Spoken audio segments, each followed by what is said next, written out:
You ever have one of those days where the universe just decides you're the punchline? That was me.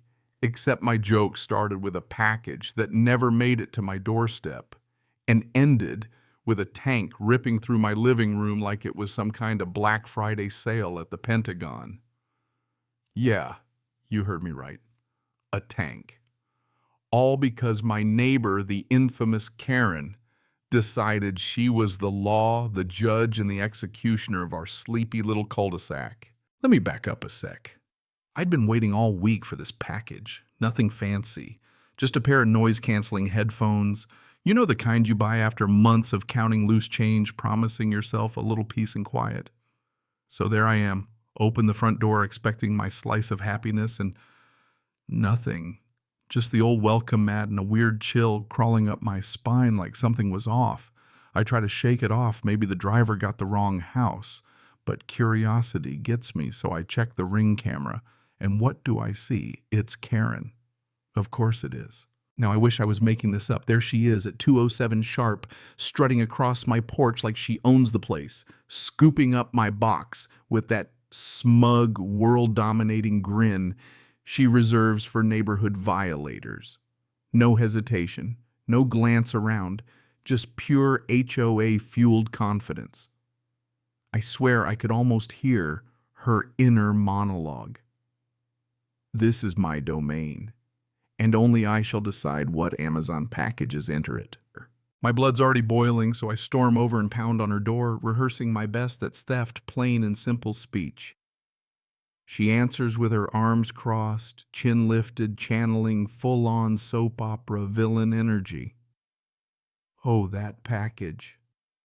Looks suspicious to me, she says, dragging out every syllable like she's giving testimony in front of Congress. Suspicious lady. They're headphones, not uranium. But there she is, refusing to hand it back, rattling off some line about community guidelines like she's got a badge in her back pocket. I just about lost it right there.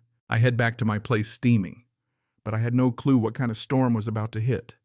This dumb little feud was about to turn into something out of a Michael Bay movie. And yeah, it all started with that one package. Next morning, I decide I'm not letting it go. I call up Amazon just hoping for a replacement, right? But the customer service rep gets all weirdly quiet, like I'd confessed to something illegal. After a long, awkward silence, they say they're flagging the incident for investigation. Investigation for headphones. I start to feel like I'm in the Twilight Zone. A couple hours later, there's banging at my door again, not the friendly UPS knock either. 2 uniformed cops, stone-faced, asking me about suspicious deliveries and if I've been ordering anything out of the ordinary. I'm flabbergasted, explaining that the only thing suspicious is my HOA president's sticky fingers. They take notes, exchange looks, and leave. I think it's over, but, buddy, I couldn't have been more wrong. That night, the rumors start swirling. Karen's out at the edge of her driveway, phone glued to her ear, staring right at me like she's the main character in some true crime show. By sundown, neighbors are whispering illegal deliveries, drugs, maybe weapons. Karen's poison spreads faster than a California wildfire. Suddenly, I'm not the guy who got robbed. I'm the sketchy one.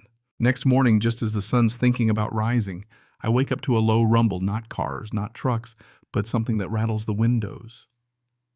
I peek outside and, well, picture this, a convoy of black SUVs, armored vans, and yes, an honest-to-God tank rolling into our neighborhood like we're about to reenact D-Day right there on Maple Lane. My heart's hammering. I realize in this upside-down world, I am the one they're coming for. Suddenly a bullhorn crackles through the morning haze. This is the police. Step outside with your hands up. I'm frozen.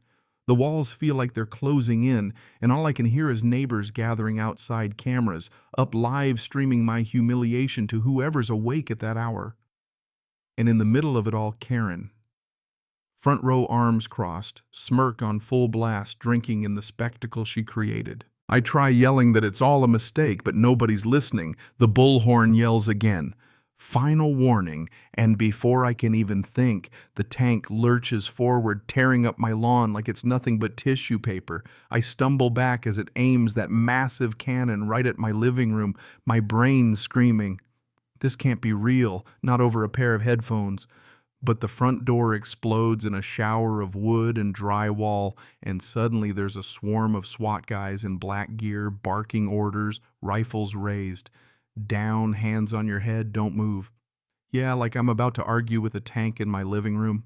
They zip tie me so fast my arms go numb. I try to stammer out the truth that my only crime is living next to Karen, but nobody's hearing me. They're ransacking the place, flipping chairs, dumping drawers, tearing apart my home like they're hunting for buried treasure. And then comes the sound I'll never forget. The tank actually rolls forward, blasting through my living room wall.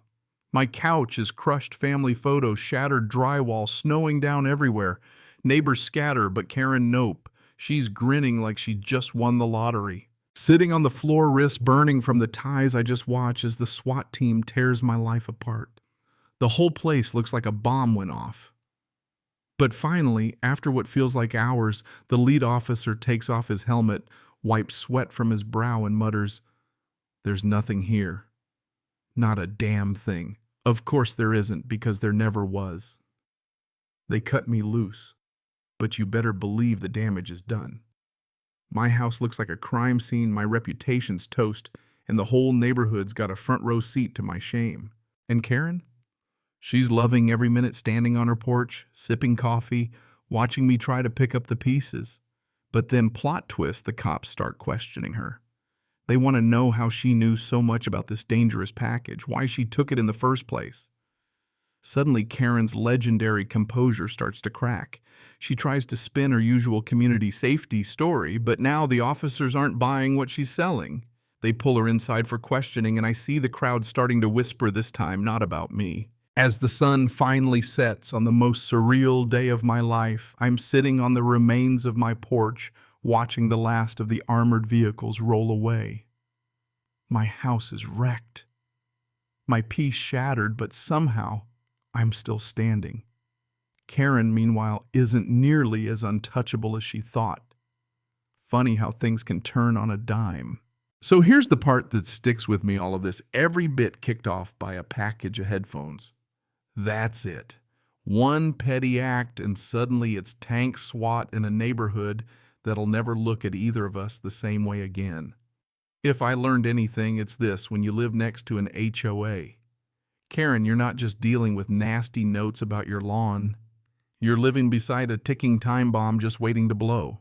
Now, I gotta ask, have you ever had a neighbor push you so far it nearly blew up your whole life? Drop your story in the comments. What's your idea of justice after something like this, and who was right, really? And hey, if you got a kick out of this madness, don't forget to share your own wild HOA tales. And let's keep this bonkers conversation rolling. Because you never know, the next story might be about you.